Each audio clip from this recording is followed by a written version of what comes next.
ട്രെയിനിലെ ഒരു സ്ത്രീയെ പരിചയപ്പെട്ടു. അവർ ഭയങ്കര കാര്യമായിട്ട് എല്ലാവരുടെ അടുത്തും സംസാരിക്കുന്നുണ്ട്. അവരുടെ വിശേഷങ്ങൾ ചോദിക്കുന്നുണ്ട്, അവർക്ക് എന്തെങ്കിലും പ്രശ്നമുണ്ടോ എന്ന് ചോദിക്കുന്നുണ്ട്, ഭയങ്കര രസമായിട്ട് സംസാരിക്കുന്നുണ്ട്. ആൾക്കാർക്ക് എന്തെങ്കിലുമൊക്കെ ബുദ്ധിമുട്ടുണ്ടെങ്കിൽ അതിനൊക്കെ അവർ ഒരു സൊല്യൂഷനും പറയുന്നുണ്ട്. ഈ സ്ത്രീ മാസ്ക് വെച്ചിട്ടാണ് ഇരിക്കുന്നത്. വണ്ടി ഇങ്ങനെ പോയി അമ്പലപ്പുഴയ്ക്ക് എത്തിയപ്പോൾ 2 പെൺകുട്ടികൾ കയറി. ട്രെയിനിനകത്ത് ആൾക്കാരൊക്കെ ഭയങ്കര കുറവാണ്.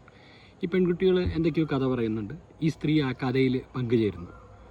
ആ കുട്ടികളുടെ അടുത്ത് നേരത്തെ ഇവിടെ ഉണ്ടായിരുന്ന ട്രെയിനിൻ്റെ അകത്തുണ്ടായിരുന്ന തമാശകളൊക്കെ പറയുന്നു. എലക്ഷന് വന്ന പോലീസുകാരുടെ കഥ പറയുന്നു. കണ്ണൂർ ഭയങ്കര പ്രശ്നമാണ്, കണ്ണൂരാണ് ഇലക്ഷൻ ഏറ്റവും പ്രശ്നം എന്നൊക്കെ പറഞ്ഞ് അവർ ഭയങ്കരമായിട്ട് കൊഴുപ്പിക്കുകയാണ്.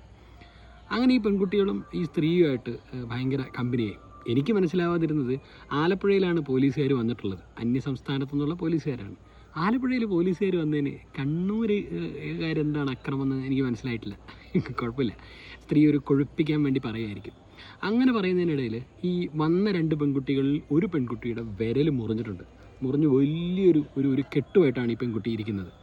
അപ്പോൾ ഈ സ്ത്രീ ഈ പെൺകുട്ടിയോട് ചോദിച്ചു, എന്ത് പറ്റി മക്കളെ എന്ന് ചോദിച്ചു. അപ്പോൾ ആ പെൺകുട്ടി പറഞ്ഞു തുടങ്ങി, അതായത് വണ്ടാനം മെഡിക്കൽ കോളേജിൽ വർക്ക് ചെയ്യുന്ന പെൺകുട്ടിയാണ്.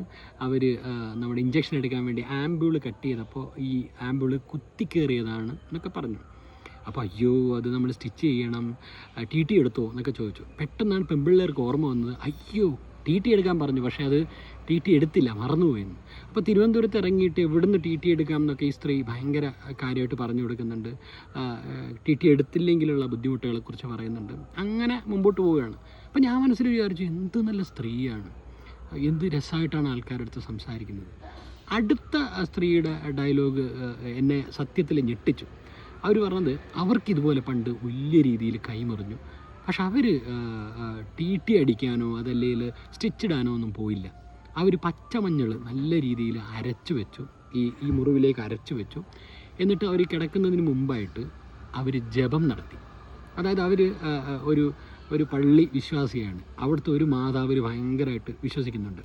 അത് ആലപ്പുഴ നമ്മുടെ ഒരു ഹൈവേ സൈഡിലുള്ള ഒരു മാതാവാണ്. അപ്പോൾ അവർ ആ മാതാവിനെ ജപിച്ചിട്ട് കിടന്നുറങ്ങി. പിറ്റേ ദിവസം രാവിലെ എഴുന്നേറ്റപ്പോൾ അവരുടെ കൈ ക്ലീനാണ്. അതായത് ആ മുറിഞ്ഞ ഒരു പാട് പോലും അവിടെ ഇല്ല. അതിനുശേഷം അവർ ആദ്യം മുറിഞ്ഞ മുറിവിൻ്റെ ഫോട്ടോസ് കാണിച്ചു. അതിനുശേഷം ഇപ്പോൾ അവരുടെ വിരൽ കാണിച്ചു. നേരത്തെ, അതായത് നെക്സ്റ്റ് ഡേ മോർണിംഗിൽ എടുത്തു എന്ന് പറയപ്പെടുന്ന ഫോട്ടോ അവരെ കാണിച്ചു. അപ്പോൾ ഈ കുട്ടി ഇങ്ങനെ വിരലിൽ തൊട്ടപ്പോൾ പറഞ്ഞു, ഇത് സ്റ്റിച്ചിട്ട പോലെ ഉണ്ടല്ലോ. അപ്പോൾ ആ സ്ത്രീ പറഞ്ഞു, ഞാനും ഇതുപോലെ അത്ഭുതപ്പെട്ടിരുന്നു. രാത്രി മഞ്ഞൾ തേച്ച് കിടന്നതിന് ശേഷം രാവിലെ എഴുന്നേറ്റപ്പോൾ ഒരു സ്റ്റിച്ചിട്ടതുപോലെ അതാര് സ്റ്റിച്ചിട്ടെന്ന് എനിക്കറിയില്ല കുഞ്ഞ് എന്ന് പറഞ്ഞു.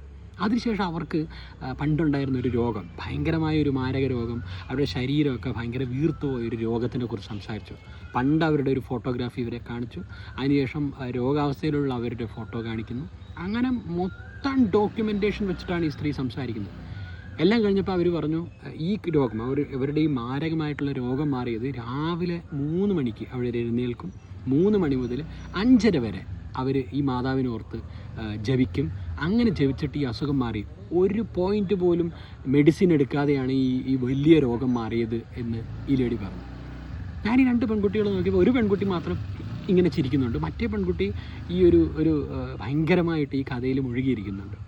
ഇവർ വന്നപ്പോൾ ഈ പെൺകുട്ടികൾ സംസാരിച്ചത്, നമ്മൾ ഈ അമ്പലപ്പുഴയ്ക്ക് അടുത്തൊക്കെ താമസിച്ചിട്ടും അമ്പലപ്പുഴ ശ്രീകൃഷ്ണ ക്ഷേത്രത്തിൽ പോകാൻ പറ്റിയില്ലല്ലോ എന്നൊക്കെ പറഞ്ഞിട്ട് തുടങ്ങിയ പെൺകുട്ടികളാണ്. ഇവരിങ്ങനെ ഈ കഥയിൽ മുഴുകിയിരിക്കുകയാണ്. ഞാൻ കായംകുളത്ത് എത്തി ഇറങ്ങുന്ന നേരത്ത് എൻ്റെ അടുത്ത് ചിരിച്ച പെൺകുട്ടിയുടെ അടുത്ത് ഞാൻ പറഞ്ഞു, ജപത്തിനൊക്കെ കൂടിക്കോട്ടോ, ധ്യാനമൊക്കെ നല്ലതാണെന്ന് പറഞ്ഞു. ആ കുട്ടി പിന്നെയും നല്ല രീതിയിൽ ചിരിച്ചു. ഞാൻ ഇറങ്ങി വന്നു. എനിക്ക് ആക്ച്വലി ആ ലേഡിയുടെ അടുത്ത് ഭയങ്കര ഇഷ്ടവും ഭയങ്കര റെസ്പെക്റ്റും തോന്നി. കാരണം അവരുടെ ഒരു വിശ്വാസം വളരെ കൃത്യമായിട്ട് മാർക്കറ്റ് ചെയ്യാൻ അവർക്കറിയാം. ആ മാർക്കറ്റ് ചെയ്യാനുള്ള എല്ലാ ടൂൾസും അവരുടെ കയ്യിലുണ്ട്. ഫോട്ടോസുണ്ട്, ആഫ്റ്റർ ബിഫോർ എല്ലാ ഫോട്ടോസും ഉണ്ട്. നല്ല രീതിയിൽ ആൾക്കാരുടെ അടുത്ത് സംസാരിക്കും. പലപ്പോഴും മാർക്കറ്റിങ്ങിലും സെയിൽസിലുള്ള ആൾക്കാർ ചെയ്യുന്നത്, ഒരു കസ്റ്റമറെ കിട്ടിക്കഴിഞ്ഞാൽ ആദ്യം തന്നെ നമ്മുടെ പ്രൊഡക്റ്റിനെ കുറിച്ച് അങ്ങ് പറയും. ഒരിക്കലും അങ്ങനെ പറയരുത്. നമ്മളൊരു അന്തരീക്ഷം ഉണ്ടാക്കിയെടുക്കണം. ഈ സ്ത്രീ ഉണ്ടാക്കിയെടുത്തതുപോലെ അന്തരീക്ഷം ഉണ്ടാക്കിയെടുത്തതിന് ശേഷം നമ്മുടെ പ്രൊഡക്റ്റ് പ്രസൻറ്റ് ചെയ്ത് കഴിഞ്ഞാൽ the customer will be very much happy and satisfied. അവർക്കൊരു ചാൻസ് കിട്ടും.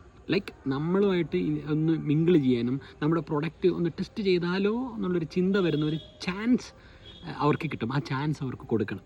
ചാടിക്കയറി സംസാരിച്ച് അവരെ വെറുപ്പിക്കരുത്.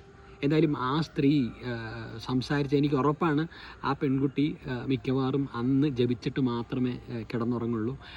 മരുന്നിൻ്റെയോ അതല്ലേൽ കെട്ടിൻ്റെയോ അതല്ലേൽ ഇറങ്ങിയിട്ട് എടുക്കുന്ന TTയുടെയോ എന്താണെങ്കിലും ആ കുട്ടിക്ക് ഭേദമാവുകയും ചെയ്യും. ശ്രീകൃഷ്ണ ക്ഷേത്രത്തിൽ പോയില്ലെങ്കിലും ഈ സ്ത്രീ പറഞ്ഞിട്ടുള്ള പള്ളിയിൽ അവരെന്തായാലും പോകും. മാർക്കറ്റിംഗ് ഇങ്ങനെയാണ്. നിങ്ങൾ വെറുതെ സംസാരിക്കുന്നതിൽ കാര്യമില്ല. സമയത്ത് അതിൻ്റെ കൃത്യമായിട്ടുള്ള പോയിന്റിൽ നിങ്ങളുടെ പ്രൊഡക്റ്റിനെ കുറിച്ച് സർവീസിനെ കുറിച്ച് നിങ്ങൾ സംസാരിക്കണം. With proof, documentation and knowledge. അപ്പോൾ മാർക്കറ്റിംഗ് ചെയ്യുമ്പോൾ അങ്ങനെ ചെയ്യണം.